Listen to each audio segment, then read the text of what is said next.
Lucius, are you there? I can't tell by the position of the stars if it's daybreak yet. Lucius, are you there? I wish I had weakness to sleep so soundly. Come on, Lucius, wake up. I say, Lucius. Did you call me, my lord? Put a candle in my study. Lucius, call me when it's lit. I will, my lord. The only way is to kill Caesar. I have no personal reason to strike at him, only the best interest of the people. He wants to be crowned. The question is, how would being king change him? Evil can come from good, just as poisonous snakes tend to come out into the day, open on bright sunny days, which means we have to walk carefully. If we crown him, I have to admit, we'd be giving him the power to do damage. Rulers abuse their power when they're separate from compassion. To be honest, I've never known Caesar to let these emotions get the better of him. But everyone knows that an ambitious young man uses humility to advance himself. But when he reaches to the top, he turns his back on his supporters and reaches for the skies while scorning those who helped him to where he is. Caesar might act like that. Therefore, in case he does, we must hold him back. And since our quarrel is with his future behavior, not what he does now, I must frame the argument like this.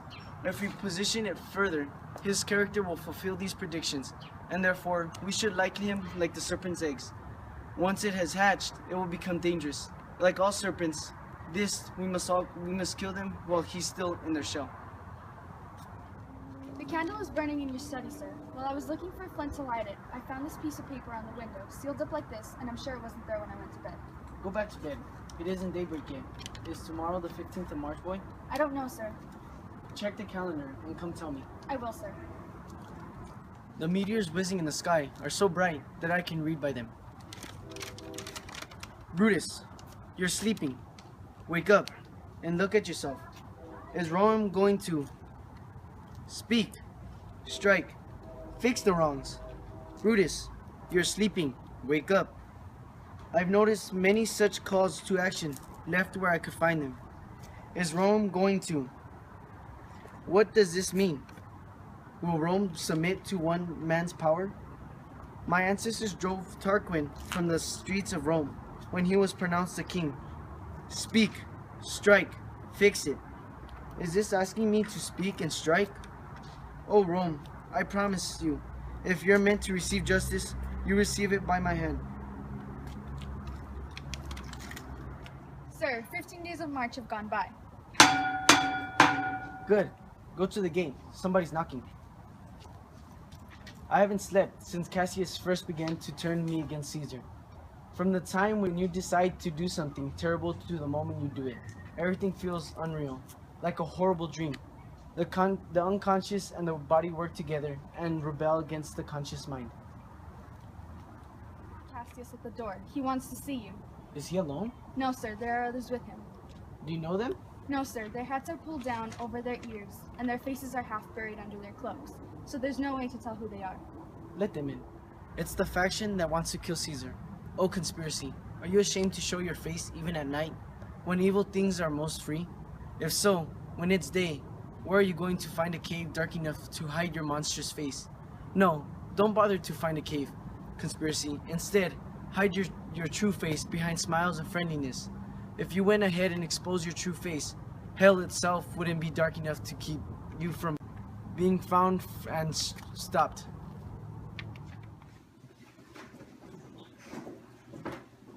I'm afraid we're intruding too boldly on your sleep time. Good morning, Brutus. Are we bothering you? I was awake. I've been up all time. Do I know these men who are with you? Yes, every one of them. There isn't one of them who doesn't admire you, and each one of them wishes you had a high an opinion of yourself as every other Roman has of you. This is Trebonius. He is welcome here. This is Decius Brutus. He's welcome too. This is Castra. This is Cinna, and this is Metellus Cimber. They're all welcome. What worries have kept you awake tonight? Can I have a word with you? Here's east. Won't the dawn come from there? No. Excuse me, sir, it will. Those great lines that lace the clouds are the beginnings of the dawn. You're both wrong. Here's where I point my sword. The sun rises, it's quite near the south, since it's still winter. About 2 months from now, the dawn will break further towards the north, and due east where the capital stands, here. Give me your hands, all of you, one by one.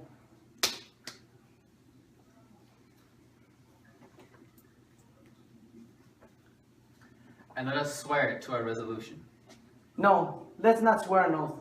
If the sad faces of our fellow men, the suffering of our own souls, and the corruption of the present time aren't enough to motivate us, let's break it off. Now, and each of us go back to bed. Then we can let the ambitious tyrant continue, unchanged, and until each of us is killed at his whim. But if we have reasons that are strong enough to unite cowards and actions, and to make weak women brave, I think we do. Make them countrymen. What else could we possibly need to spur us to action? What bond do we need other than of discreet Roman who have said what they're going to do and won't back down? And what oath do we need other than that we have honest men have told each other that this will happen or we will die trying? Swearing is for priests, cowards, cautious men, free old people, and those long-suffering weaklings who welcome abuse. Only men who didn't trust anyway would swear oaths, and for the worst reasons. Don't spoil the justice and virtue of our endeavor, no weakness our own irresponsible spirits by thinking that we need a binding oath. When the blood that every noble Roman contains within, we poor bastards' blood if he broke the smallest part of any promise he had made. But what about Cicero? Shall we see what he thinks? I think he will stand strong with us. Let's not leave him out. No, by no means. Yes, we should get his support. For this matter, presence will make others think well of us and speak out in support of our actions. They'll assume that Cicero, with his sound judgment, ordered the actions. His dignified maturity will distract attention from our youth and wilderness. Don't even mention it to him. We shouldn't tell him about our plans. He'll never follow anything that other men have started. Then leave him out. Indeed, he is not right for this. But should we only go after Caesar? No one else? Good point, Decius. I don't think it would be wise to let Mark Antony, whom Caesar is so fond of, outlive Caesar. We find that he is a dangerous plotter, and as you know, his connections, if we put them to good use, might be enough to hurt us all. To prevent this, Mark Antony should die along with Caesar. Our action will seem too bloody if we cut off Caesar's head and then hack at his arms and legs too, Caius Cassius. Because Mark Antony is merely one of Caesar's arms, it'll look like we killed Caesar out of anger and Mark Antony out of envy. Let's be sacrificers, but not butchers, Caius. We're all against what Caesar stands for, and that's no blood in that. Oh, how I wish we could depose Caesar's spirit, his overthrown ambition, and not hack up Caesar's himself. But unfortunately, Caesar has to bleed if we're going to stop him. Noble friends, let's kill him boldly, but not out of anger. Let's carve him up like a dish fit for gods, not chop him up like a carcass fit for dogs. Let's be angry only with enough to do the deed, and then let's act like we're disguised for what we had to do. This will make our actions seem practical and not very vengeful. If we appear calm to the people, they'll call us surgeons rather than murderers. As for Mark Antony, forgive him. He'll be useless at Caesar's arm after Caesar's head is cut off. But I'm still afraid of him, because of the deep-rooted love he has for Caesar. Alas, good Cassius, don't think about him. He loves Caesar. Then he can only hurt himself by grieving and dying for Caesar. I'd be surprised if he even did that, for he prefers sports, fun, and friends. There's nothing to fear in him. Let's not kill him. He'll live and laugh afterwards. Quiet! Count how many times the clock chimes. The clock struck 3. It's time to leave. But we still don't know whether Caesar will row out in public day or not, because he's become superstitious lately. A complete turnaround from when he used to have such a bad opinion of fortune tellers, dream interpreters, and ritual mumbo-jumbo. It might happen that these strange signs, the unusual terror of this night, and the urgency of the fortune tellers will keep him away from the capital today. Don't worry about that. If he's reluctant, I can convince him. He loves to hear me tell him how men can be snared by flatterers, just like unicorns can be captured in trees, elephants in holes, and lions with nets. When I tell him he hates flattery, he agrees, just the moment when I'm flattering him the most. Let me work on him. I can put him in the right mood, and I'll bring him to the capital. No, we'll all go there to bring him. By 8 o'clock, is that the latest we can do it? Let's make that the latest, but be sure to get there before then. Caius Ligarius doesn't like Caesar, who betrayed him for speaking well for Pompey. I wonder that none you thought about getting his support. Good, Metellus. Go to him now. He likes me, and I've given him good reason to. Just send him here, and I'll persuade him. The morning is approaching. We'll leave, Brutus. Friends, go your separate ways. But all of you, remember what you've said and prove yourselves true Romans. Good morning, gentlemen. Look like you're rested and happy. Don't look of your faces betraying our plans. Instead, carry yourselves like Roman actors, with cheerful spirits and well-composed faces. And so, good morning to all of you.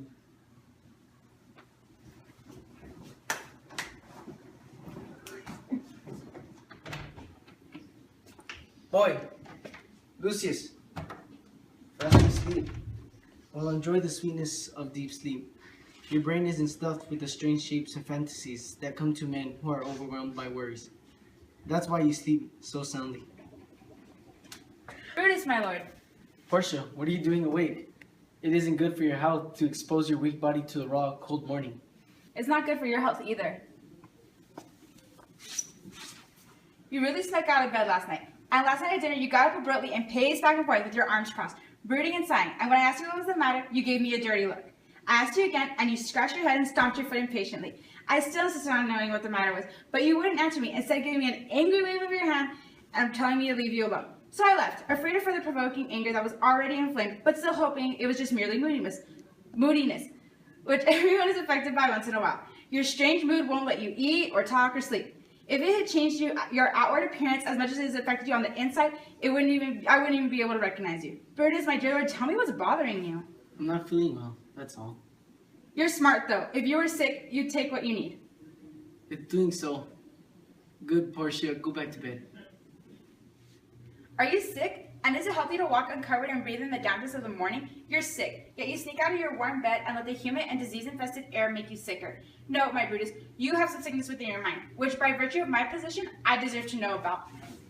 And on my knees, I urge you, by my once praised beauty, by all your vows of loving, that great vow of marriage, which made the two of us one person, that you should reveal to me who is one of half yourself, why you're troubled, and for what men have visited you tonight. But there were 6 or 7 men here who hid their faces even in the darkness. Don't kneel, noble Portia. I wouldn't need to if you were acting nobly. Tell me, Brutus, as your wife, aren't I supposed to be told the secrets that concern you? Am I part of you only in a limited sense? I get to have dinner with you, sleep with you, and talk to you sometimes? Is my place only on the outskirts of your happiness? If it's nothing more than that, then I'm your whore, not your wife.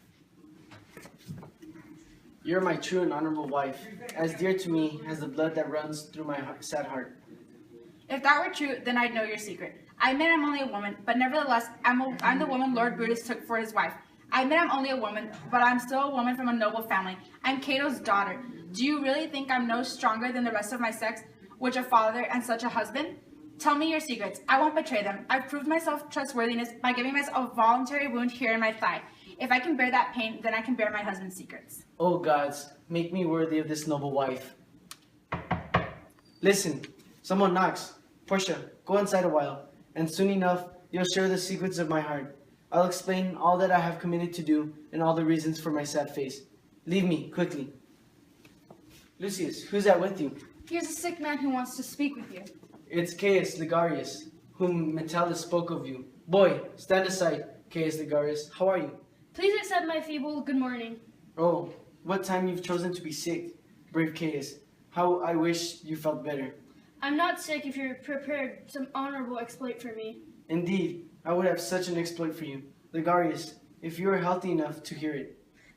By all gods that Roman worship, I hereby throw off my sickness. Soul of Rome, brave son of honorable ancestors, you've conjured up my deadened spirit like an exorcist.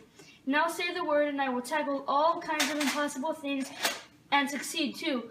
What is there to do? A deed that will make sick men healthy. But aren't there some healthy men whom we have to make sick? That too, my dear Caius. I'll explain that task at hand to you as we walk toward the man we must do it to. Start walking, and with an energized heart, I'll follow you to what I don't know, but I'm satisfied simply knowing that Brutus leads me. Follow me then.